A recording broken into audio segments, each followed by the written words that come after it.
Welcome back to the Deep Dive. We have a really fascinating stack of documents on the table today, and we are going to do something a little different. We're zooming in on a specific window of time that honestly looks terrifying on paper. It does. We are looking at the years 1924 through 1946.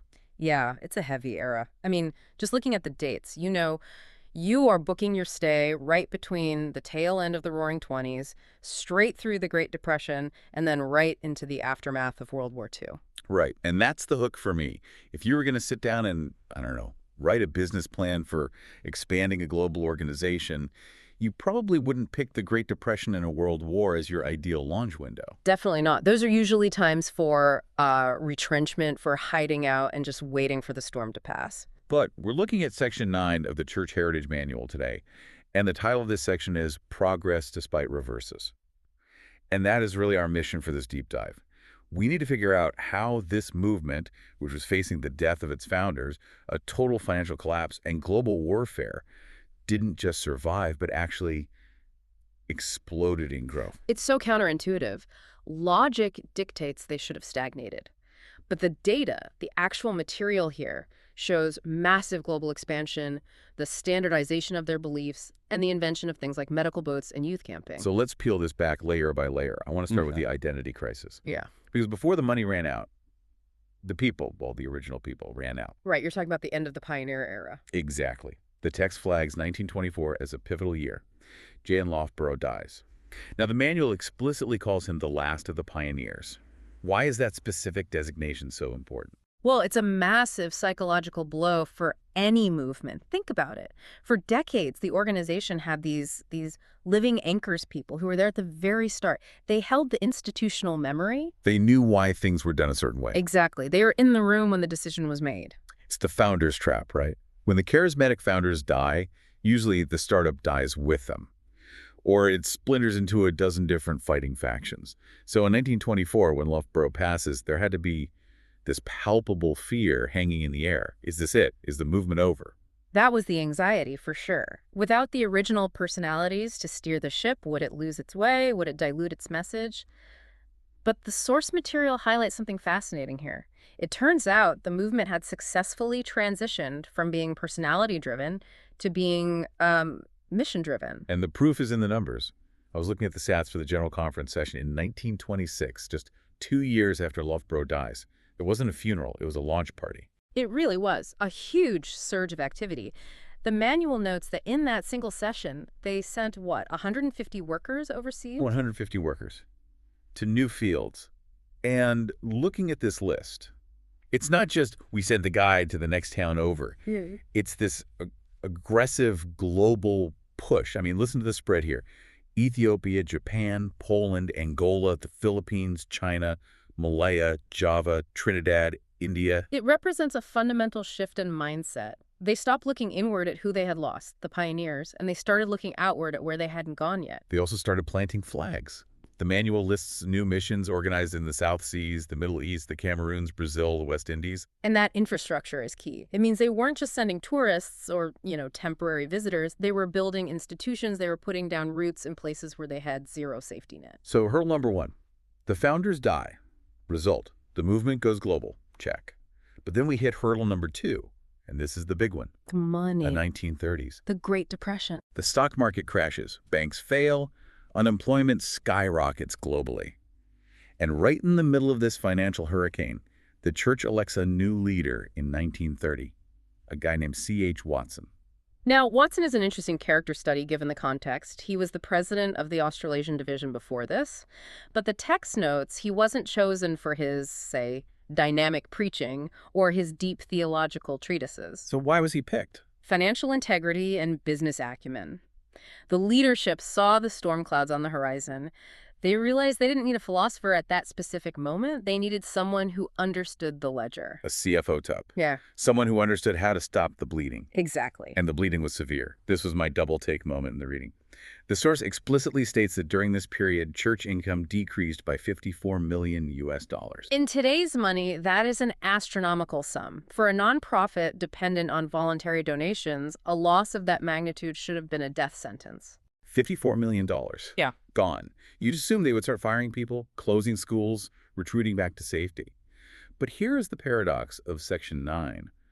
While the income dropped by $54 million, the membership increased by 90,000 people. It just defies standard economic logic. Usually growth requires capital investment. And they didn't just add people. The source says they organized 48 new missions and employed 654 additional workers. How? How do you hire 654 more people when you've lost $50 million? Well, that's the core insight of this section. Expansion in this movement wasn't fueled by excess cash. It was fueled by sacrifice and structural adjustment.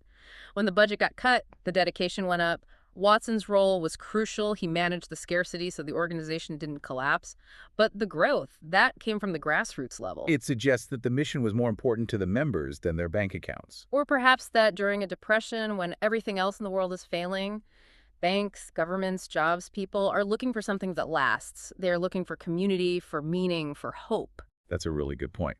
The market for hope goes up when the market for stocks goes down. Exactly. And the organization leaned into that. Now, speaking of leaning in, there's one demographic they aggressively targeted during the Depression that surprised me. You'd think with no money, you'd cut the extras. You'd cut the programs for kids. But they did the opposite. The 1920s and 30s were, in a way, the golden age for creating their youth culture. It's almost like they decided to future-proof the organization. That's exactly what it was. They realized that if they didn't capture the imagination of the next generation, the movement would die a slow death, regardless of the bank balance. So you see this timeline of innovation. 1924, they start the MV, the Missionary Volunteer Weeks of Prayer. Then in 1928, they introduced vocational merits, which sounds very formal, but these are basically the great-grandparents of the modern honors badges. Right. Learning to camp, study the stars, first aid. It gave young people structured goals and skills during a time when the world felt, very unstructured. And this leads us directly to the birth of the Pathfinders. Now, the source is careful to point out that Pathfinders didn't just appear fully formed one day. It was more of an evolution. It popped up in these little pockets of innovation. You have Advent Walked starting in Switzerland in 1939. You have the Trailblazers in the Pacific Northwest in 1942. It's like different people in different places were all realizing, hey, we need a club for these kids. And finally, in 1946, it coalesces. The first conference-sponsored Pathfinder Club is born in California. And we have to mention John Hancock here. The designer. Yes, he designed that triangular emblem. If you walk into a Pathfinder Club anywhere in the world today, Tokyo, Nairobi, London, you see that same triangle. It started right there in the post-war period. But my absolute favorite part of this youth innovation section is the camping story, because it perfectly illustrates this theme of doing huge things with zero money. Ah, the story of Wilbur Holbrook. Yes. Okay, let's set the scene. Camping is starting to become a thing. Australia does it in 25. Wisconsin and Michigan try it in 26. But in 1927, Wilbur Holbrook wants to run camps in Wisconsin and Illinois. He goes to the conference leadership to get his budget. And they are predictably tight on cash. They loan him $2.50. It's laughable. I mean, $2.50, that's barely lunch money even back then. They essentially told him, sure, Wilbur, go start a global camping industry. Here's some pocket change. And yet he took it. He made it work. He organized a camp, got the kids there, and ran the program. But the kicker is the accounting at the end of the summer. He balances his books, he counts every penny, and he comes up short. By 50 cents. 50 cents. And the conference, this religious organization dedicated to charity and grace, what do? They deducted it from his salary. That is so petty. It's hilarious now, but it's also kind of brutal. It is, but I think it highlights the reality of the era. They were counting every single penny. There was no slush fund to cover Wilbur's 50-cent error. It shows how scrappy these early innovators had to be.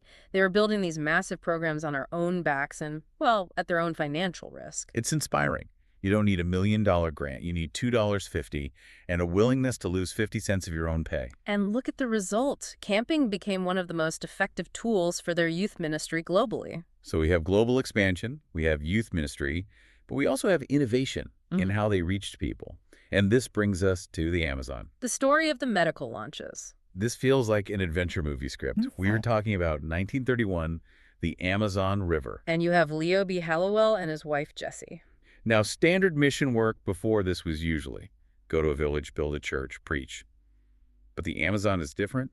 The geography itself fights you. Precisely. You have scattered populations along thousands of miles of river tributaries. You can't just build a church in one spot and expect people to come.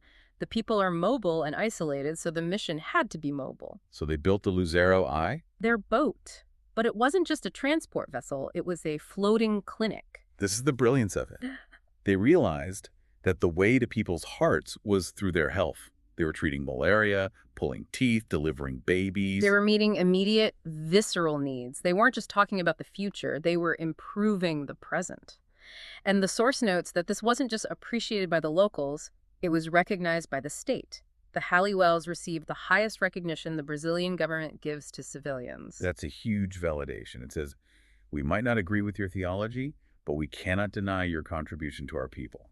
And this model, the medical launch, it didn't stay in Brazil. It spread to Peru, Bolivia, Paraguay, and eventually to Africa and Asia. It became a blueprint for accessing the inaccessible. It really fits the theme of progress despite reverses. The reverse here was the terrain itself. The jungle was impassable, so they used the river. Innovation born of necessity. Now, while Leo and Jesse are dodging caimans in the Amazon, and Wilbur is sweating over his 50-cent debt in Wisconsin, the leadership back in Washington, D.C. is doing something much less exciting, but probably just as important. They are growing up, institutionally. Right. This is the institutional maturation phase. It's the boring stuff that keeps a company alive for 100 years. You see a strong push for standardization during this specific period. In 1936, they established the Theological Seminary in Washington, D.C. Which eventually moves to Michigan and becomes Andrews University. Yeah. But why does a seminary matter so much in this timeline?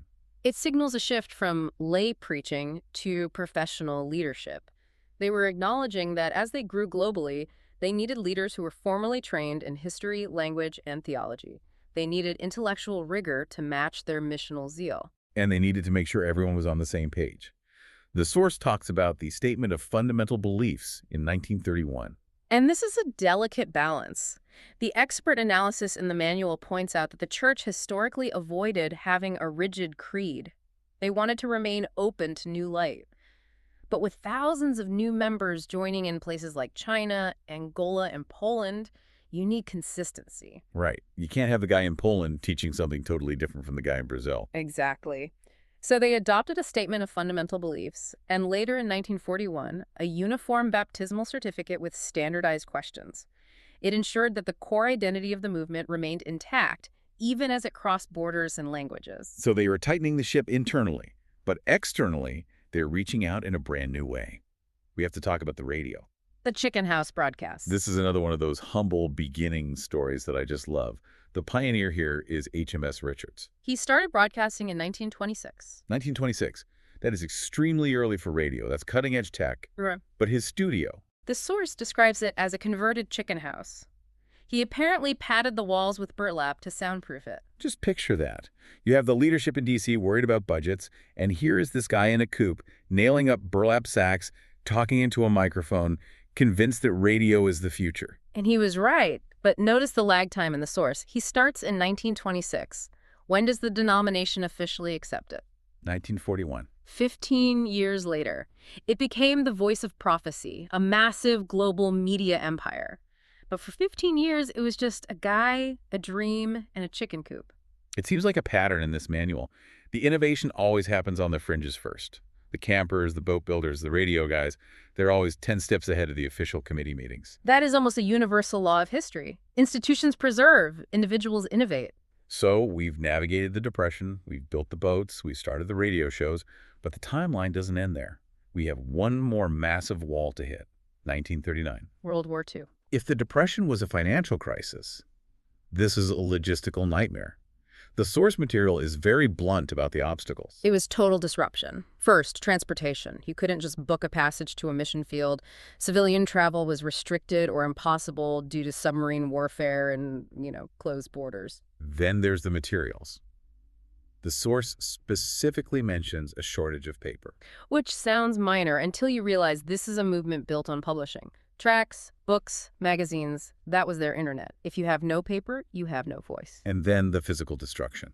Mission properties bombed, buildings seized by occupying armies. And the human cost. The manual mentions the imprisonment or evacuation of workers. Ideological curtains came down. Whole countries became closed off to outside religious influence. By all rights, this should have been the moment the growth stopped.